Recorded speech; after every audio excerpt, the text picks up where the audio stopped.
amafiina kusabira olina okulokoka nakuyidde maama fiina simu nemugamba maama fiina jangu mu kivulu abantu banvuma lwaki nkwagala nnyo sinza kwagala Yesu ye yatuma yaŋŋamba nkubulire luba lumudduke okkirize Yesu yanakulokola obulamu bwe Yesu yakufiirira omutima gw'omulungi maama fiina otaabe na Yesu talererera omuliro webale nnyo byokoledde munnange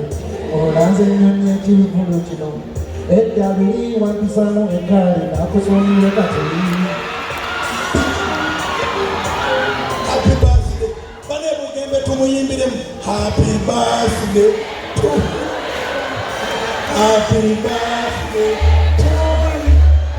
Alright, yes, oli ku Glosh TV nga bulijjo nateera njagala kubanga nkubuuzaako muganda wange gwe wenna atugoberera wano ku mukutu gwaffe gwa YouTube nti wasiibye otya ogamba otya kasubire oli bulungi nateera nkujjukiza nti nja kusaba muganda wange genda wansaawo osubscribinge olikinge ateera osharinge still osobola okomentinga okusinzira ku vidiyo eno nga woba okoze ki nga woba ojabe nateera nyongera okubanga nkujjukiza gwe wenna eyandyetaaze okubanga olanga naffe aba Glosh TV osobola okubanga otunoonyako kanamba kaffe ak'essimu 0750312083 oba 0750312083 ojja kubanga osobola okubanga otufuna tujja kubanga tukulangira bizinesi yo osobola okubanga naawe ogikuba abantu mu maaso.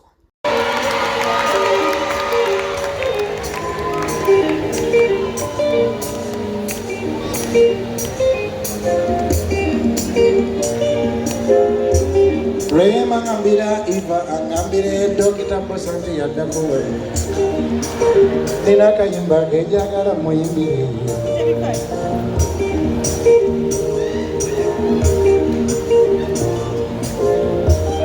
ensonga olunaku olwendera maama fiina ng'alokose yimirirawo nkuwulire omanye abantu bamuma tebakuba abakulu mabega maama fiina nyomize mbozima omanye gwe omanye lubaale omanye Yesu Kristo oyo omusajja yasisinkana nanzijako endwadde ezaali zidduka nasulanga bubi nabeera mu birebirendere maama fiina kusabira olina okulokoka nakuyidde maama fiina simu nemugamba maama fiina jangu mu kivulu abantu banvuma lwaki nkwagala nnyo sinza kwagala Yesu ye yatuma yaŋŋamba nkubulire luba lumudduke okkirize Yesu yanakulokola obulamu bwe Yesu yakufiirira omutima gw'omulungi maama fiina otaabe na Yesu talererera omuliro kenkuwanye maama fiina mpayo ku sente kuwanya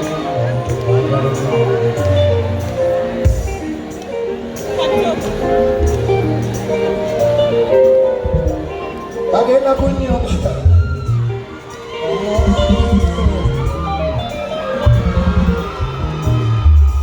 nyongerayo ku sente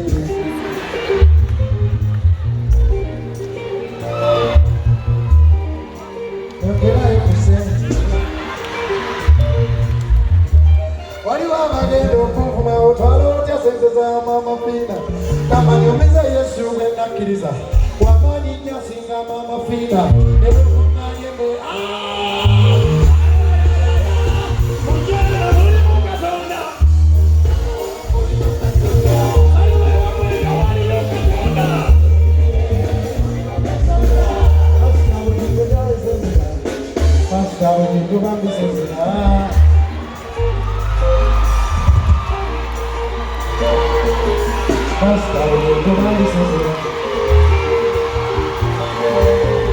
yangu obuuzeeko Katikkiro omugwama nikyolimu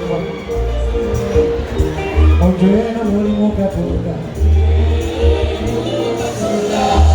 ewange waliyo Katonda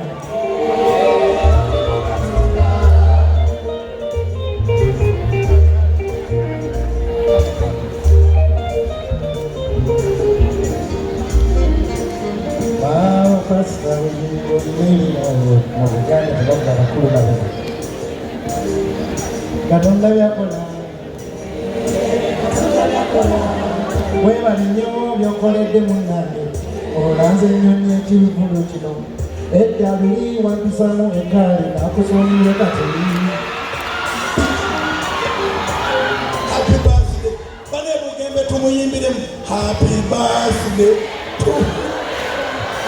happy birthday to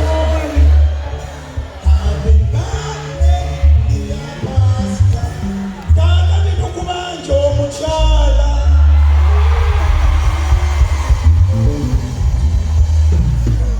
eyaziza zaayo mubiyiti y'engoma enganda eyaziza mukisha eno waliyo katonda Katikkiro Kankulopere omusajja ono yampisangamu ekkaali n'alyoka anfuula naye ennaku zino Masaka bakubira olugambo tibakukuba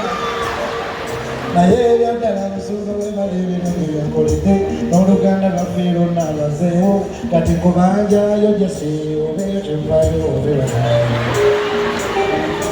nsinga kozesa momo kasita enamba yonkimanyi nja kuweereza ku momo gowagambye mutiyene ekulange kati kakozese momo banenteeseza bubi entenebeebo ngendakozesa momo niwadurayini yoserefu oli kwegaza naye ngaamazima abibadde olwako kyenkayo nzaabakuzuuka neyanziza musumba buginga mbeereddewo nnyo museeno omunneebalize kwagala nnyo musumba wange thank you my pastor nsala mukubireko pastor wange mugalo pastor namu ayiseemu nasubiddwa nandimulaze Katikkiro bannange bwe mba munyumirwa akalulu kakubire Katonda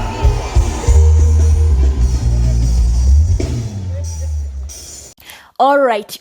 yes, oli ku Glosh TV nga bulijjo nate era njagala kubanga nkubuuzaako muganda wange gwe wenna atugoberera wano ku mukutu gwaffe gwa YouTube nti wasiibye otya ogamba otya kansubire oli bulungi nate era nkujjukiza nti nja kusaba muganda wange genda wansaawo osubscribinge olikinge ate era osharinge still osobola okomentinga okusinzira ku vidiyo eno nga woba okoze ki nga woba ogirabe nate era nyongera okubanga nkujjukiza gwe wenna eyandyetaaze okubanga olanga naffe aba Glosh TV osobola okubanga otunoonyako kanamba kaffe ak'essimu 0750